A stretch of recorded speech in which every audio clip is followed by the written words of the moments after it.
In light of the mad Derby week that's going on right now, involving the Manchester Derby, the North London Derby, and the Old Firm, I've decided to put together my top 5 fiercest British rivalries. It's time for Big Pete. Coming in at 5 is the South Wales Derby. Now I know what you're thinking, you're a biased prick. And you're right. But I do have every right to put this 105-year-old fixture between the two most successful Welsh clubs in history on. Thank you. This is the top 5 fiercest British rivalries. And the history of this rivalry is marred by the violence shown between the two sets of supporters between the clubs. For example, Cardiff fans are notorious, with the likes of Leeds and Millwall and Chelsea, for letting the violence shown by the set of supporters ruin the enjoyment of the game. With the sole crew firm being one of the most active and feared firms around in Britain. However, Swansea fans have also been known to cause havoc in this fixture. Like in 1988 when Swansea fans chased Cardiff fans into the sea after a loss at home.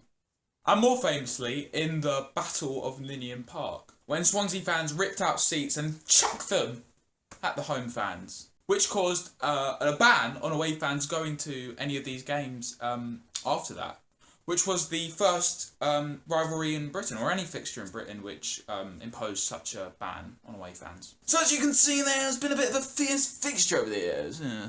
In at 4 is the Tyne Weir Derby.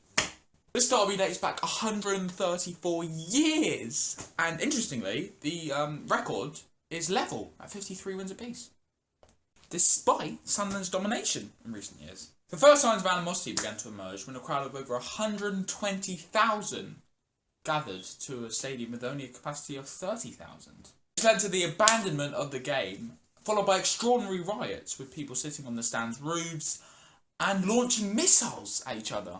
On the way to promotion in 1990, Sunderland defeated Newcastle in the playoff semi-finals, similarly to that of Crystal Palace against Brighton in 2013 when they knocked out their fierce rivals over 2 legs, drawing the first leg 0-0 at home and then winning the second leg 2-0 away. Sunderland's route to the final was exactly the same, except the second leg of this Tyne Weir semi-final featured trouble from both sets of supporters, with Newcastle fans invading the pitch in hope of the abandonment of the game. This was known as the biggest Tyne Weir derby ever. Missiles were once again present in this fixture in 2008 when Sunderland fans aimed to hit Joseph Barton. Can't really blame them. Coming in at 3. Yeah, of course, it's the most historic derby. Yeah. It's 123 years old. So there's been 228 meetings, which is the second most on this list. Also, this is the only fixture, interestingly, with a clear underdog. And crazily, there's been at least one game between the two of them every year since 1962. Now, this isn't the only derby to involve two clubs which have shared a ground. But this one seems particularly weird, especially now, as Everton gave Liverpool Anfield when Liverpool were formed in 1892, so Everton could move across Stanley Park to Goodison. Now, as much as Goodison has its class and aura, no one in their right mind would make that switch today. Despite being known as the Friendly Derby, with both sets of fans being known to sit together at games, and that's like the norm. This fixture is particularly feisty, contributing to more red cards than any other Premier League fixture ever in the Premier League.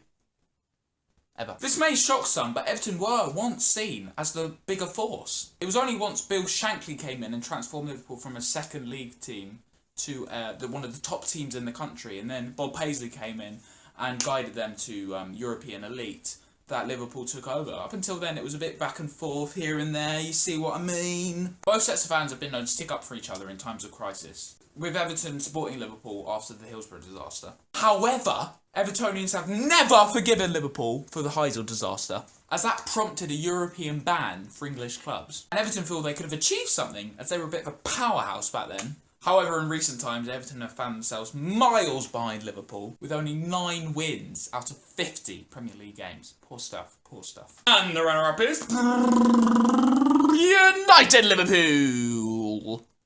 The two most successful clubs in British football history! 1, Liverpool, still holding European dominance with 5 European Cups to 3. United have steamrolled 13 titles under Fergie, taking them to 20 overall, and a 2-title lead over Liverpool. which must come as a shock to people from 1990 when Liverpool had just gone 11 clear of their rivals in terms of titles, 18-7.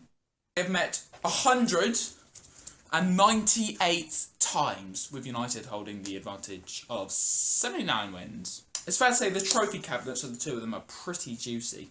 Combined, they have 38 league titles, 8 European Cups, 3 UEFA Cups, 4 Super Cups, 19 FA Cups, 13 League Cups, 1 Club World Cup, 1 Intercontinental Cup, and 36 Community Shields. No other English derby comes close. The club rivalry stems from the rivalry of the two cities, Liverpool and Manchester, and the prominent industrial competition between the two northwest cities.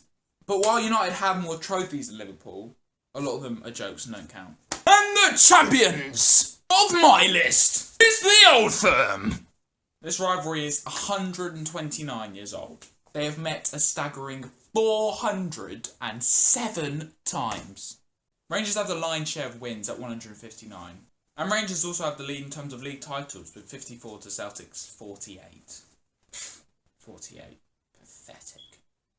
However, Celtic are the only ones to win European Cup, and were the first British side to do so back in 1967. Celtic also have a bigger ground, as Celtic Park holds 60,000 to Ibrox's 50,000. This rivalry is about more than football though, and is built off of religion,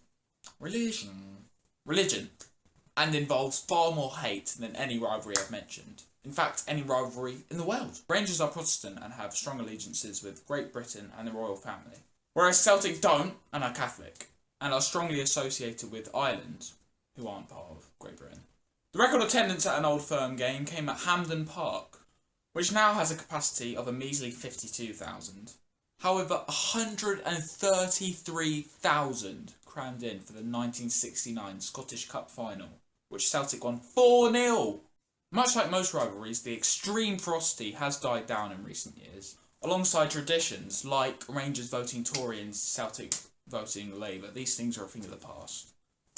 However, this derby is still widely considered the most hatred-driven and ferocious rivalry there is. So, thanks for watching, guys! Just my thoughts on the most fierce rivalries in Britain. Be sure to leave your top 5 in the comments below. Make sure to read the description, like the video, subscribe to the channel, and I will see you soon!